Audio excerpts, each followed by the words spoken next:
Today I'm going to demonstrate how to do a wet to dry dressing change. First thing I would do is check my order in the chart from my physician, make sure I have all my information, know exactly what I need to do, if there's anything special. I would go to my patient's room, knock on the door, come in, introduce myself, perform hand hygiene. Hi, Mr. Smith. My name is Carrie. I'm your student nurse today. I have an order from your physician to do a dressing change on your wound. It should take me about 15 minutes. I need to check your ID if that's okay. I need to look at your ID bracelet. And can you tell me your name and date of birth? Okay, great, thank you. Do you have any allergies to any medications, any adhesives, tape, latex, anything that I need to know about? No, okay, great.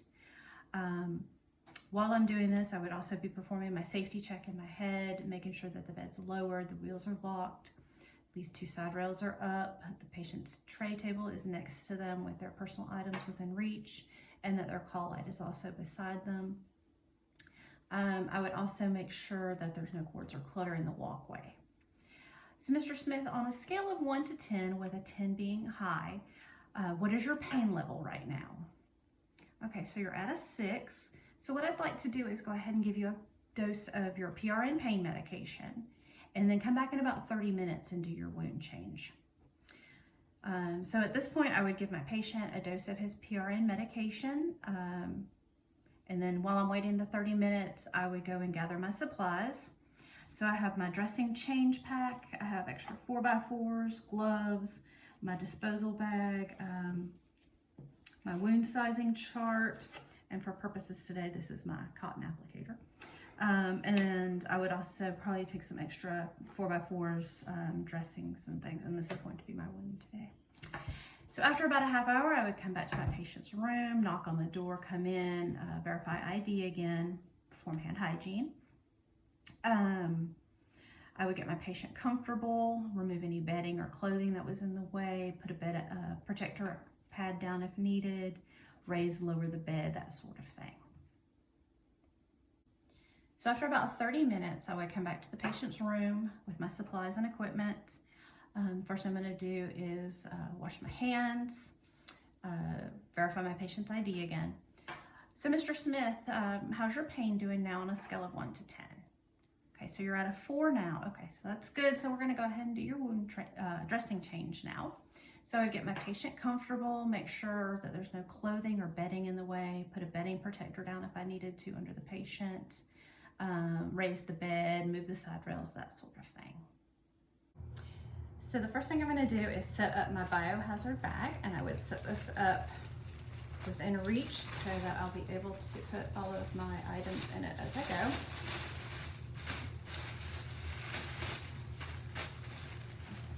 Right there. I'm going to wash my hands. I would put on my gloves.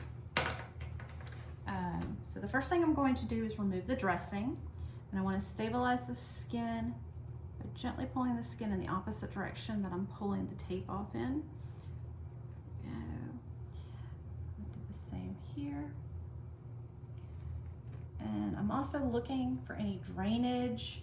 I'm going to check the consistency, the amount, and if there's any odor, and I'm going to note all of that to put in the chart as well. So I'm going to remove this layer of the gauze. I'm going to pull towards the center. If this were sticking and not coming off very easily, I could use regular saline to wet it, and that would help it come off easier. And I'm also checking for drainage of this on this as well. And this all goes in my biohazard bag. Now I'm going to remove the last bits here. Okay. And again, I'm checking all of that for the drainage and the consistency and making note of anything that I need to. And now I have my exposed wound. So I'm going to check my wound edge. I'm going to check the surrounding skin. I'm going to look for any undermining or tunneling. I'm also going to use my wound measuring guide, and I would measure length, and I'm going to measure my width, and I could also measure the circumference if it was that kind of wound. So I would use my cotton applicator to do my depth and mark that. And I would measure that as well, and that would tell me how deep it is. And I could also use my cotton applicator to tell me how deep any of the tunneling or undermining was as well. And this would go in my biohazard as well. When I'm done, I would remove my gloves. Those would go in the biohazard bag, and I would perform hand hygiene. Okay, now I'm going to get my sterile items ready. So I have my dressing change tray. Open that up, and I have my sterile gloves I'm going to set to the side. And I have my drape that I'm going to open, making sure only to touch 2 inches on the side. I'm going to pick my tray up and carefully put my items on it. Okay. I'm going to set this to the side because I'm going to use it to put my saline in. And then I have another tray of 4x4s that I'm going to empty as well. Okay, and then I can just go over here. Now I'm going to pick up my saline. I'm going to very carefully open it, being very careful not to touch the inside of it. This would be open, and I would pour my saline into here. I'll set that to the side. Okay, now I'm going to put on my sterile gloves. Open my packet carefully. Start with my dominant hand.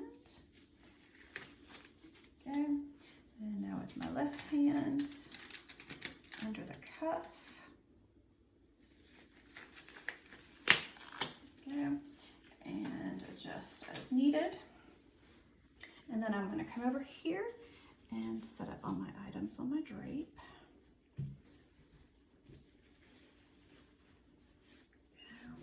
And I'm going to take some of my 4x4s and put it into my saline solution. Okay, now I'm going to clean the wound, being careful to keep sterile.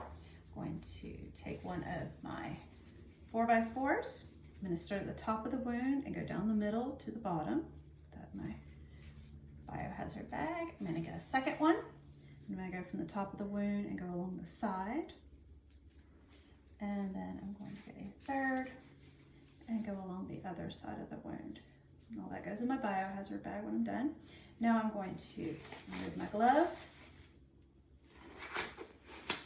and perform hand hygiene. Okay, now I'm ready to apply my dressing. So I perform hand hygiene. If I didn't already have everything set up from earlier, I would set up any other items in my sterile field that I needed, making sure that I keep my sterile field sterile.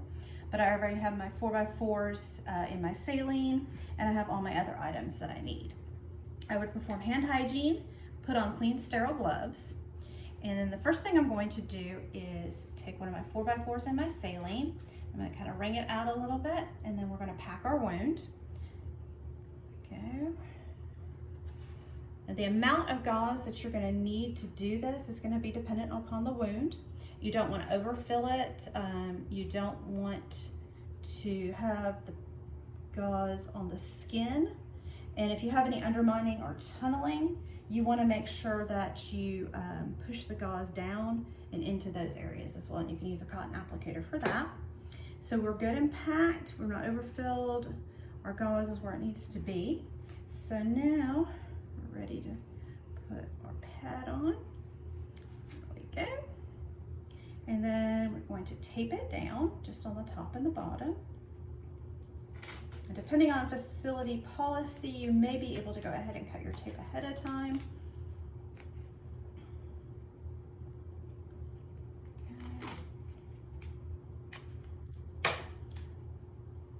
All right. I know it's okay to put my tape there because we're done with our sterile field. We're ready to go.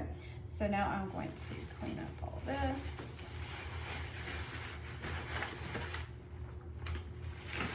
I would remove my gloves, put them in there as well, and then my bag is ready to get disposed of. Perform hand hygiene. Depending on facility policy, I would label my name or my initials, the date and time. I would make sure that my patient is comfortable, see if they needed anything else, perform my safety check, make sure that their bed's lowered, the side rails back up, their call lights within reach, that good stuff. I would let them thank them very much for letting me take care of them, and then I would go and chart my findings from their wound care in their chart. And that's it.